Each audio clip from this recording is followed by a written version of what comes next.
anak-anak Spirit Wahidin. Seperti biasa, sebelum kita memulai pembelajaran hari ini, mari kita berdoa menurut agama dan keyakinan kita masing-masing. Berdoa mulai. Berdoa selesai.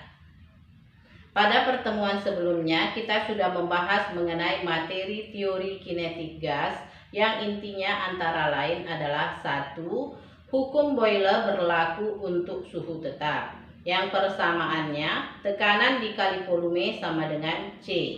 Yang kedua, hukum Gay-Lussac berlaku untuk A, tekanan tetap atau isobarik. Yang persamaannya, volume dibagi suhu sama dengan C.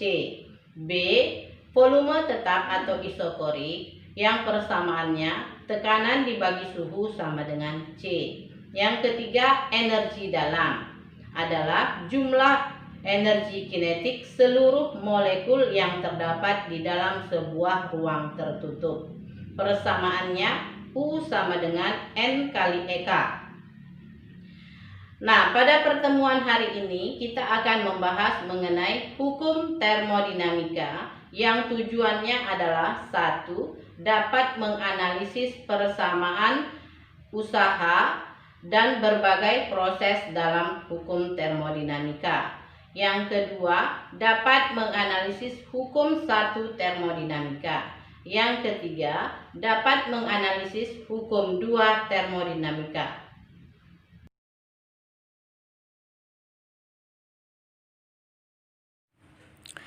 Yang kedua, mesin Calor. Jenis-jenis mesin Calor. 1. Mesin Carnot.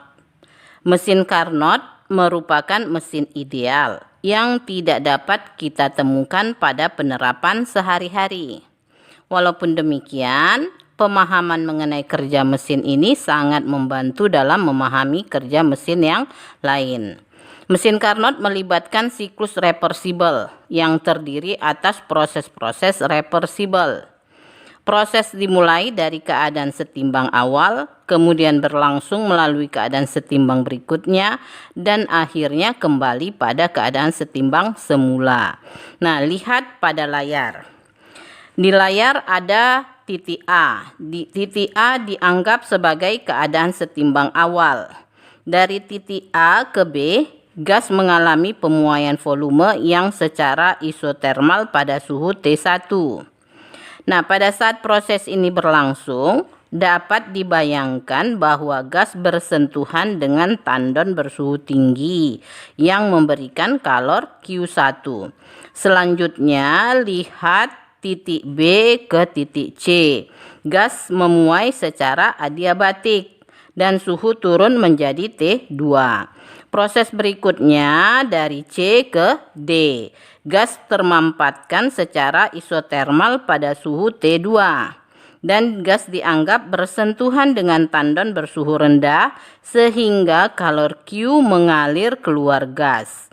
Akhirnya, gas termampatkan secara adiabatik, yaitu dari D ke A, kembali ke keadaan awal. Nah, itulah cara kerja mesin Carnot. Yang kedua, mesin Otto.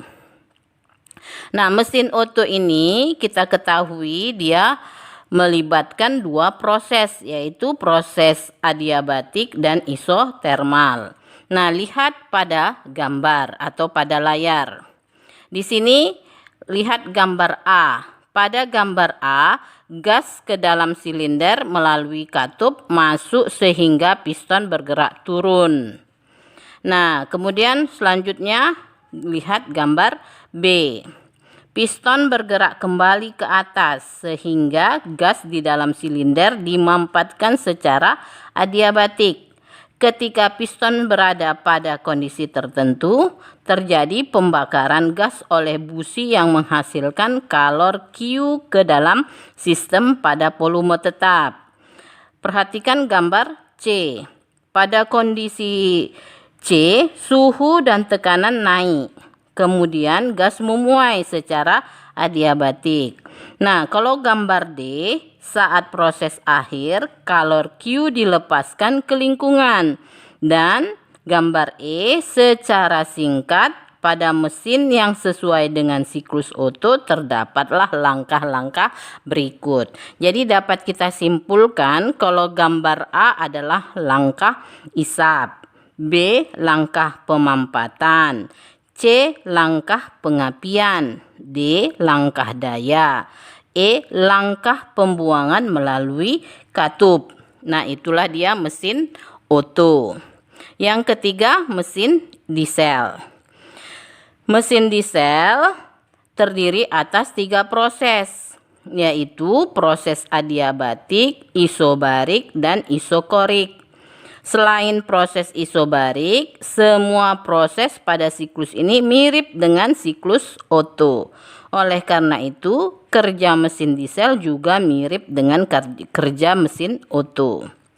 Pada mesin diesel, gas yang masuk hanya merupakan udara biasa, bukan campuran udara bahan bakar, sehingga langkah isap dan langkah buang tidak ditemukan pada mesin ini. Nah, itulah dia perbedaannya. Jadi kalau pada mesin diesel kita tidak menjumpai langkah isap dan langkah buang. Udara yang masuk akan dimampatkan secara adiabatik hingga suhunya cukup tinggi. Kemudian udara tersebut disatukan dengan minyak yang disemprotkan secara perlahan pada keadaan hampir isobar. Setelah itu terjadilah pembakaran dan piston bergerak. Jadi itulah cara kerja mesin diesel. Nah, kita masuk yang ketiga, yaitu mesin pendingin.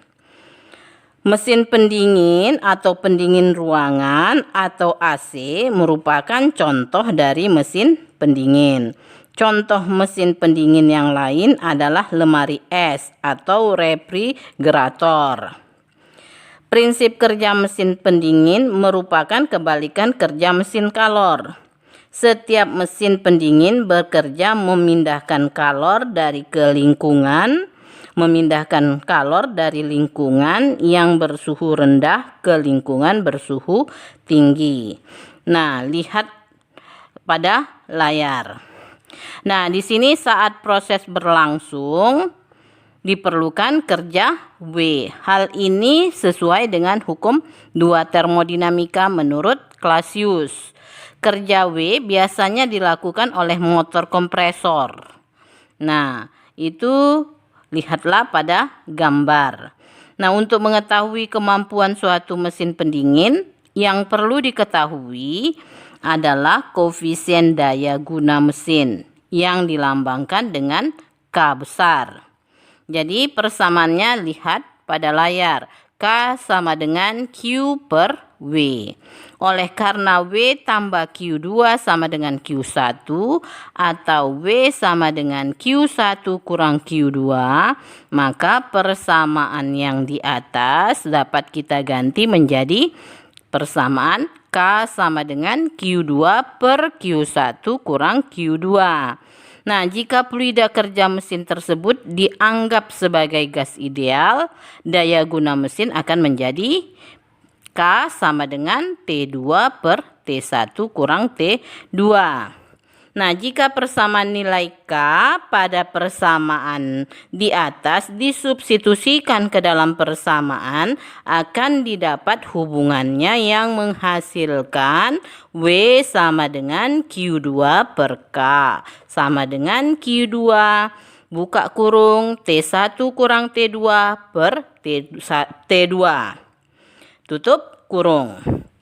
Nah, itu adalah mengenai mesin pendingin. Nah, yang keempat adalah entropi. Nah, di dalam hukum 2 termodinamika menyatakan bahwa kalor mengalir secara alami dari keadaan yang panas ke benda yang dingin. Oleh kalor tidak akan mengalir secara spontan dari benda dingin ke benda panas. Proses termodinamika yang berlangsung secara alami seluruhnya disebut proses irreversible atau tidak dapat dibalikkan. Proses tersebut berlangsung secara spontan pada satu arah, tetapi tidak pada arah sebaliknya. Contohnya, kalor berpindah dari benda yang bersuhu tinggi ke benda yang bersuhu rendah, tidak dapat dibalik. Menurut Clausius, jika tidak ada kerja dari luar, panas tidak dapat merambat secara spontan dari suhu rendah ke suhu tinggi. Menurut termodinamika, bahwa proses alami cenderung bergerak menuju keadaan ketidakteraturan yang lebih besar. Ukuran ketidakteraturan ini dikenal dengan sistem entropi. Entropi merupakan besaran termodinamika yang menyerupai perubahan setiap keadaan, dari keadaan awal hingga keadaan akhir sistem. Semakin tinggi entropi suatu sistem, menunjukkan sistem semakin tidak teratur. Apabila jumlah kalor Q diberikan pada suatu sistem dengan proses reversibel pada suhu konstan, maka besar perubahan entropi sistem memenuhi persamaan. Lihat pada layar, delta S sama dengan Q per T. Delta S-nya adalah perubahan entropi, satuannya Joule per Kelvin. Q adalah kalor yang ditransfer di antara dua keadaan termodinamika pada proses reversibel, satuannya Joule. T suhu mutlak, satuannya Kelvin. Reversibel artinya dapat berbalik arah atau arahnya dapat dibalikkan. Untuk membahas entropi lebih lanjut, perhatikan efisiensi pada mesin Carnot, yaitu efisiensi atau eta sama dengan 1 kurang T2 per T1, atau eta atau efisiensi sama dengan 1 kurang Q2 per Q1. Nah, di sini Q1 adalah kalor yang masuk pada mesin reservoir suhu tinggi T1. Q2 kalor yang masuk pada mesin pada reservoir suhu rendah T2. Maka persamaan didapatlah Q2 per Q1 sama dengan T2 per T1 atau Q2 per T2 sama dengan Q1 per T1. Nah, di sini entropi reservoir suhu tinggi akan menurun karena perpindahan kalor ke reservoir suhu rendah, sehingga entropi reservoir suhu rendah akan meningkat dengan adanya tambahan kalor. Maka diperolehlah persamaan entropi atau delta S1 sama dengan Q1 per T1. Dan delta S2 sama dengan positif Q2 per T2. Nah, total perubahan entropi adalah delta S sama dengan delta S1 tambah delta S2, sehingga diperolehlah sama dengan Q1 per T min Q1 per T1 tambah Q2 per T2 sama dengan 0. Jadi kesimpulannya, pada mesin Carnot perubahan entropinya adalah 0. Dapat dikatakan pada setiap proses reversibel perubahan entropinya adalah 0. Nah, itulah kesimpulannya.